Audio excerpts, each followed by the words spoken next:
Hi, I'm Kitty Kraushaar from Quincy Public Library, and I'm here in Quincy Community Theater today to talk about some of the legends and tales that were passed down that became the stories we know today of King Arthur and his knights.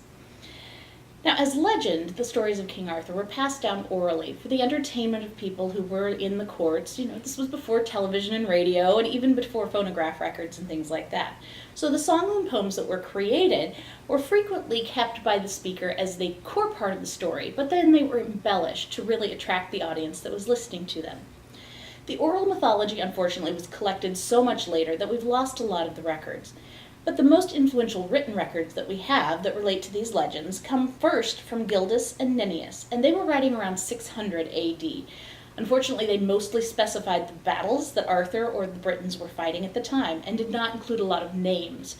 So it's very rare to find an actual mention of an Arthur who was also a warrior. But they were the first ones that we really have a written record from.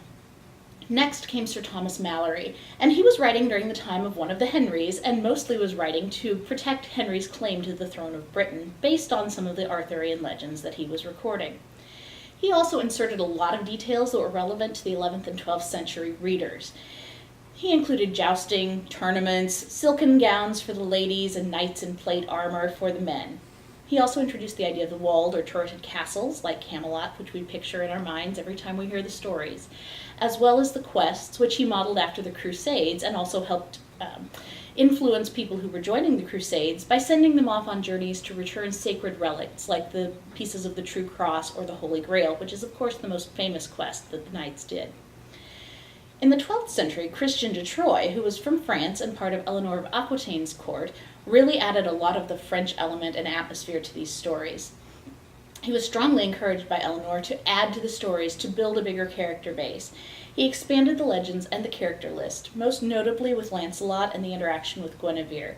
Up until that point, Lancelot was a very minor character in the tales, but he introduced the epic poems and references to Lancelot and Guenevere's love, which ultimately became the stories with which we are familiar.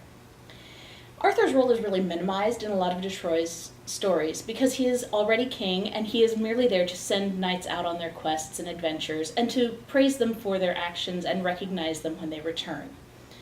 De Troyes also introduced the idea of courtly, chivalrous love, which for us really means non-physical. It is love from afar meant to honor the ladies in question, but it is never acted upon.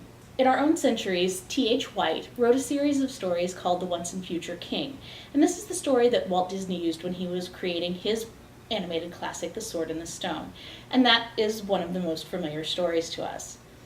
Whatever the source is, the story of a charismatic leader, his beautiful queen, and band of exalted and valiant knights, it really captures our collective imagination. We desire heroes, and we look for an Arthur in our own time.